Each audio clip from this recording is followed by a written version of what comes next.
Psalm 78. Give ear, O my people, to my law. Incline your ears to the words of my mouth. I will open my mouth in a parable. I will utter dark sayings of old, which we have heard and known, and our fathers have told us. We will not hide them from their children, showing to the generation to come the praises of the Most High, and his strength and his wonderful works that he hath done.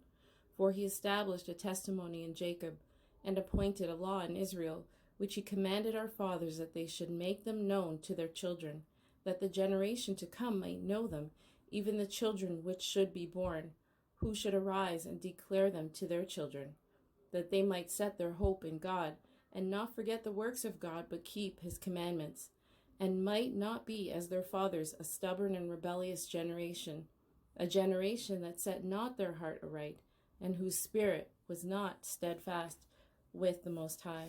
The children of Ephraim, being armed and carrying bows, turned back in the day of battle. They kept not the covenant of God, and refused to walk in his law, and forgat his works and his wonders that he had showed them. Marvelous things did he in the sight of their fathers in the land of Egypt, in the field of Zoan. He divided the sea and caused them to pass through, and he made the waters to stand as a heap.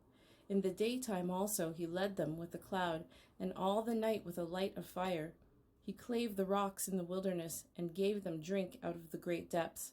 He brought streams also out of the rock, and caused waters to run down like rivers. And they sinned yet more against him by provoking the Most High in the wilderness. And they tempted God in their heart by asking meat for their lust. Yea, they spake against God. They said, Can God furnish a table in the wilderness? Behold, he smote the rock, that the waters gushed out, and the streams overflowed. Can he give bread also? Can he provide flesh for his people? Therefore the Most High heard this, and was wroth. So a fire was kindled against Jacob, and anger also came up against Israel, because they believed not in God, and trusted not in his salvation. Though he had commanded the clouds from above, and opened the doors of heaven, and had rained down manna upon them to eat, and had given them of the corn of heaven. Man did eat angels' food. He sent them meat to the full. He caused an east wind to blow in the heaven, and by his power he brought in the south wind. He rained flesh also upon them as dust, and feathered fowls like as the sand of the sea. And he let it fall in the midst of their camp, round about their habitations. So they did eat, and were filled, for he gave them their own desire. They were not estranged from their lust. But while their meat was yet in their mouths, the wrath of God came upon them, and slew the fattest of them, and smote down the chosen men of Israel. For all this they sinned still, and believed not for his wondrous works.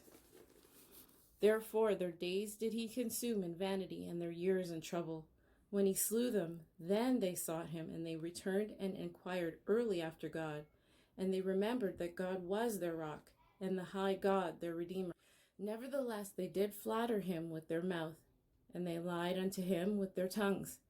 For their heart was not right with him, neither were they steadfast in his covenant. But he, being full of compassion, forgave their iniquity, and destroyed them not. Yea, many a time turned he his anger away, and did not stir up all his wrath.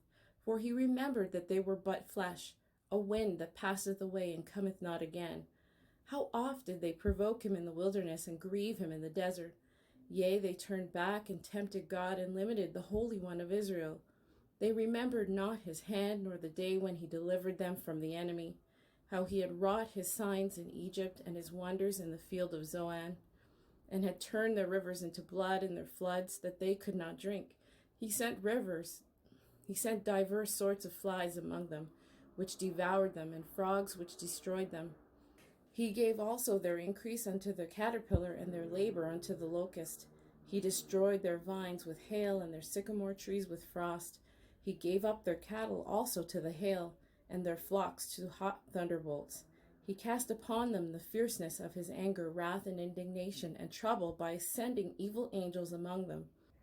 He made a way to his anger. He spared not their soul from death, but gave their life over to the pestilence, and smote all the firstborn in Egypt, the chief of their strength, in the tabernacles of Ham. But made his own people to go forth like sheep, and guided them in the wilderness like a flock. And he led them on safely, so that they feared not. But the sea overwhelmed their enemies.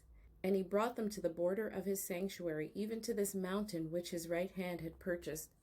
He cast out the heathen also before them, and divided them an inheritance by line, and made the tribes of Israel to dwell in their tents. Yet they tempted and provoked the Most High God, and kept not his testimonies, but turned back, and dealt unfaithfully like their fathers. They were turned aside like a deceitful bow. For they provoked him to anger with their high places, and moved him to jealousy with their graven images. When God heard this, he was wroth, and greatly abhorred Israel, so that he forsook the tabernacle of Shiloh, the tent which he placed among men, and delivered his strength into captivity, and his glory into the enemy's hand. He gave his people over also unto the sword, and was wroth with his inheritance. The fire consumed their young men, and their maidens were not given to marriage. Their priests fell by the sword, and their widows made no lamentation. Then the Most High awaked as one out of sleep, and like a mighty man that shouteth by reason of wine, and he smote his enemies in the hinder parts. He put them to a perpetual reproach. Moreover, he refused the tabernacle of Joseph, and chose not the tribe of Ephraim, but chose the tribe of Judah, the Mount Zion which he loved. And he built his sanctuary like high palaces, like the earth which he hath established forever.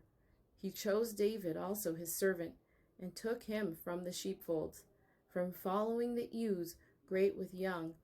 He brought him to feed Jacob his people, and Israel his inheritance. So he fed them according to the integrity of his heart, and guided them by the skillfulness of his hands.